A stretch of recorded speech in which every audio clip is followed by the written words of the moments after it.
E aí, pessoal, tudo bem? César Oliveira, mais uma vez aqui falando com você sobre o mercado editorial. E hoje eu estou aqui para falar para vocês sobre os principais erros que os escritores costumam cometer.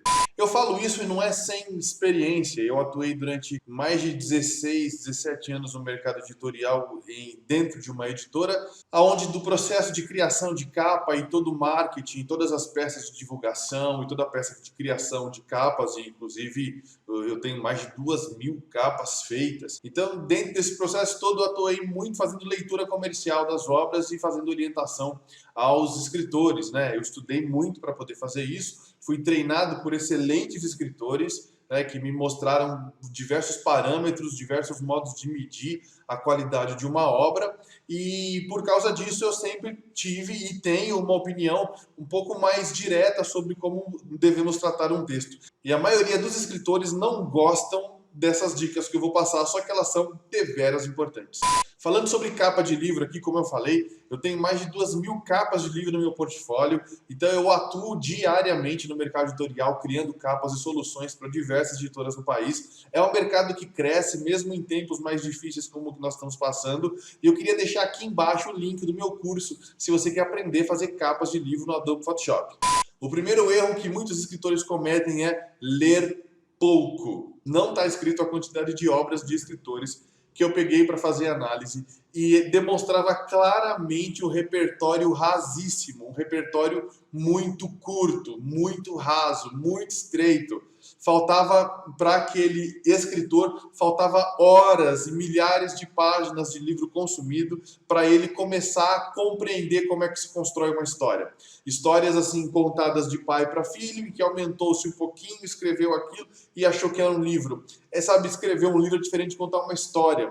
Contando uma história, você não precisa se apegar a detalhes, a transições, você não precisa guiar emoções. Na maioria das vezes, a história faz isso por si mesma, a história de modo curto.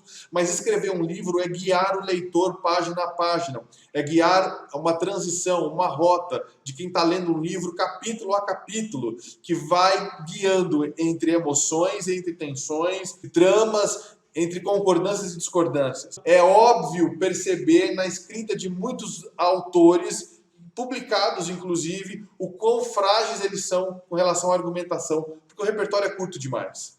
Outro erro muito comum é quando o escritor ele lê bastante, mas ele lê apenas um tipo de literatura. O cara gosta muito de escrita romântica, por exemplo, Nicholas Spark, e aí ele só lê Nicholas Spark. Ele vai se tornar um reprodutor de Nicholas Spark. O texto dele vai ter todas as características do Nicholas Spark. Aí você lê um livro, você tem a impressão que já leu aquele livro antes, porque ele não tem a capacidade, porque falta repertório, ele não tem a capacidade de mesclar gêneros diferentes. Ele não consegue colocar itens do terror, sabe? Dá para pôr item de terror no meio de um romance romântico? É claro que dá. Dá para pôr item de suspense, dá para pôr mistério, dá para pôr poesia, dá para pôr tudo. Então, um escritor bem antenado, ele lê bastante, ele lê clássicos gregos, ele lê clássicos nacionais, ele lê obras internacionais, ele lê Nicholas Spark, mas ele lê de tudo, de modo que quando ele vai compor o próprio texto, ele tem ingredientes dos mais variados para adicionar.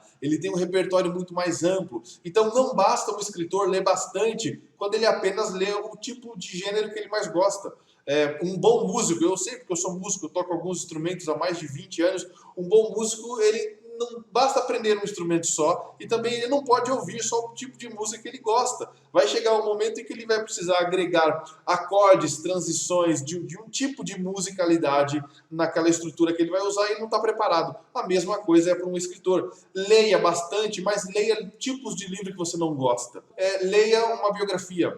Leia um livro policial, leia um livro de terror, leia um livro de romances com fundo doutrinário religioso, mesmo que você não tenha fundo doutrinário religioso na tua obra, leia para você entender como que diversos autores, em diversos momentos, adicionam na sua história ingredientes que são importantes. Mais um problema de diversos escritores é não se ater ao público-alvo. Sabe, quando a gente reúne uma galera para jogar bola, e sempre tem um que fala assim, não, eu jogo em qualquer posição. Quem joga futebol sabe que quem joga em qualquer posição não joga nada. É a mesma coisa quando você fala sobre a leitura. Quando se diz, esse livro ele serve para qualquer pessoa. Não, qualquer pessoa pode ler o meu livro. De verdade. Não, não. O meu livro serve para crianças, serve para adolescentes, serve para jovens, serve para adultos, serve para idosos, serve para casados, para divorciados, para empresários, para gente falida, para gente de sucesso. O meu livro serve para todo mundo. Não serve. Não serve. Se você não tiver antenado com quem é seu público-alvo, você vai jogar palavras ao vento, as pessoas vão ler aquilo sem profundidade, elas vão ler aquilo sem intimidade, e no final das contas o seu livro é só um texto que alguém leu e pode ter achado alguma coisa boa ou não. É importante demais você definir o público-alvo. Definindo o público-alvo, você define a argumentação, você define linguagem, você define metalinguagem, você define gatilhos mentais, você define muita coisa. Agora, quando você não definiu o público-alvo para quem você escreveu, você está falando com qual tribo? Você está falando com qual idade? Você está falando com qual geração? Você está falando com quem? Qualquer pessoa de língua portuguesa? Não funciona assim. Mas um erro muito comum é pesquisa rasa. Eu trabalhei num texto para uma editora uma vez, eu não vou divulgar porque isso ainda está em segredo de publicação. Mas eu trabalhei num texto para uma editora uma vez em que eu fiz uma pesquisa geográfica sobre o ambiente onde passava-se uma cena do livro e eu praticamente decorei o centro de uma cidade inteira para estabelecer toda a movimentação que ia de uma ponta a outra. Pesquisa não é pouco importante, é deveras importante. É um escritor que eu gosto de algumas obras dele, Dan Brown, por exemplo, famosíssimo. Ele tem um grupo de pesquisa muito intenso que trabalha com ele. Então o material dele é rico em detalhes e informações que, para quem gosta de arte, para quem gosta de esculturas, para quem gosta dos parâmetros aonde as histórias deles acontecem, a pessoa enxerga ali identificação. Então é muito ruim quando você pega um livro que fala sobre uma cidade X, sobre um tipo de comportamento X, sobre uma religião X, sobre uma prática das mais diversas X, Y, Z que seja, e a pesquisa é rasa, então a argumentação é muito frágil, sabe? Quanto mais repertório e ingredientes tiver para trabalhar, melhor é o teu livro. Outro erro comum, querer terminar o livro logo. O cara fala assim para mim, me ligam muito, fala, César, eu estou escrevendo um livro e eu acredito que eu termino ele daqui a um mês e já mando para você diagramar. Quando eu ouço isso, eu tenho medo. Eu tenho medo assim, como é que se termina um livro muito rápido? E todo o processo de leitura, releitura, de crítica e de tudo mais. Para que a pressa em terminar um livro? E a gente vai falar disso nos próximos erros. Erro comum, porque o cara termina de escrever o livro dele e o livro dele é o bebê dele, é a coisa que ele tem de mais precioso no mundo. E quem é que pode olhar na cara do seu nenezinho e dizer que seu nenezinho é feio? Quem que pode olhar na cara do seu bebê e dizer que seu bebê tem o olho torto? Quem que pode olhar na cara do seu bebê e dizer que seu bebê não vale muito a pena? Então é difícil para um escritor permitir que a obra dele seja criticada. Então, quando eu termino de escrever meu livro, eu vou dar para minha mãe ler, eu vou dar para o meu amigo ler, eu vou dar para o meu pai ler. E todos eles vão dizer assim, olha, parabéns, você escreveu um livro, como é fantástico. Nossa, adorei a história, me identifiquei tanto com o personagem A e B. E eles falam isso porque, de fato, a sua obra deve ter, claro, qualidade. Não estou dizendo que não tenha. Tem, com certeza tem. Mas é porque te amam. Você precisa dispor a sua obra para críticos profissionais lerem, para editores profissionais lerem, para jornalistas lerem, para revisores lerem, para outros escritores lerem a sua obra e dizer, olha, essa estrutura que você usou para definir essa cena, ela é básica demais. Ou desculpa, esse personagem ele surgiu aqui nessa cena, você deu toda a inclinação para ele, você desenhou o personagem de uma forma muito boa, o personagem se tornou completamente insosso no restante da obra. Você precisa alterar isso. Esse final do livro está muito basé.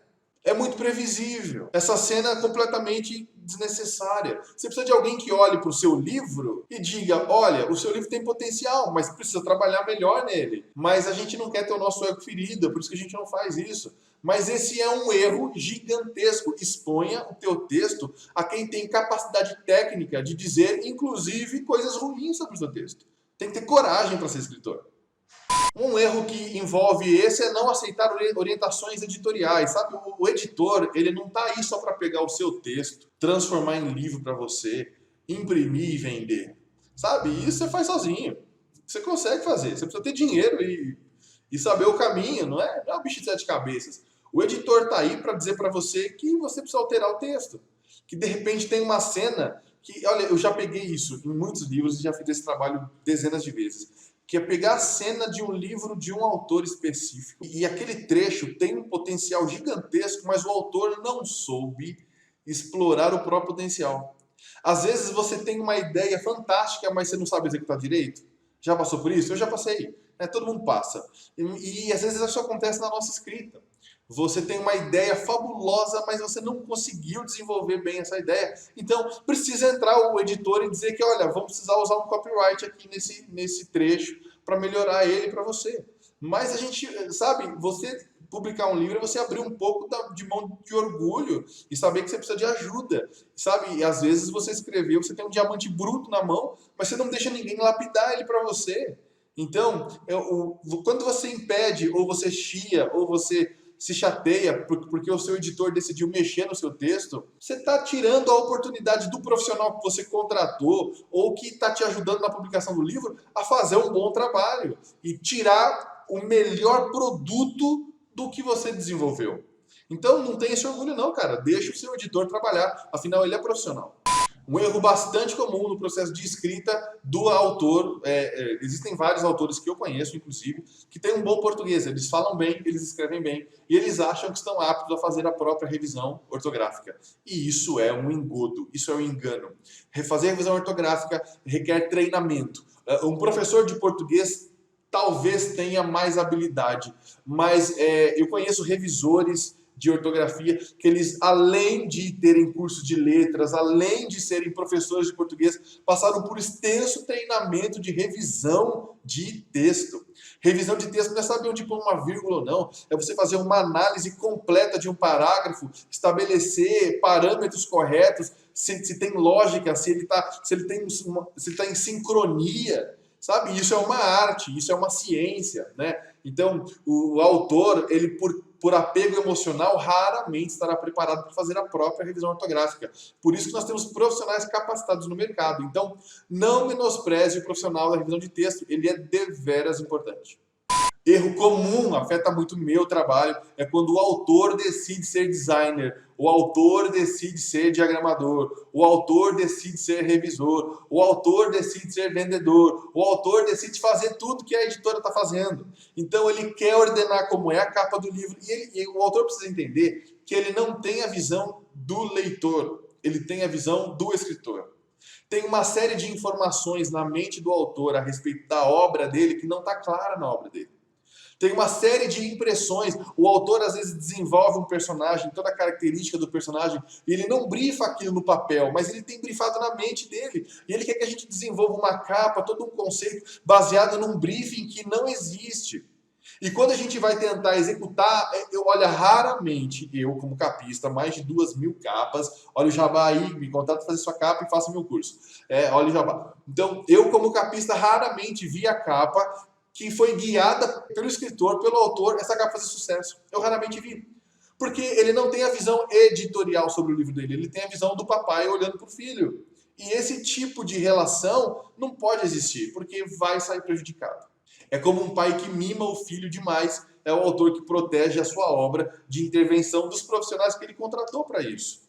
E um outro erro último que eu quero listar aqui é quando o autor não se envolve no processo de venda do próprio livro. Ele não cria um público, sabe? Estejam nas redes sociais, criem público para o seu livro e divulguem o teu material. Lancem vídeos lendo um capítulo do teu livro e debatendo, conversando, fazendo lives com seus leitores, fazendo perguntas sobre a tua obra. Se envolva. Ajuda a tua editora a vender teu livro. Eu tenho certeza que se você tentar eliminar esses erros do teu comportamento enquanto autor, na relação com a editora, na relação com o próprio texto, com o desenvolvimento das tuas argumentações, eu tenho certeza que você vai produzir materiais cada vez melhores e você vai ter cada vez mais engajamento teu e do teu público. Tá bom? Então eu espero que você tenha gostado, curte, compartilha, se inscreve no canal, a gente segue se falando por aqui. Um grande abraço, até mais, valeu, tchau, tchau!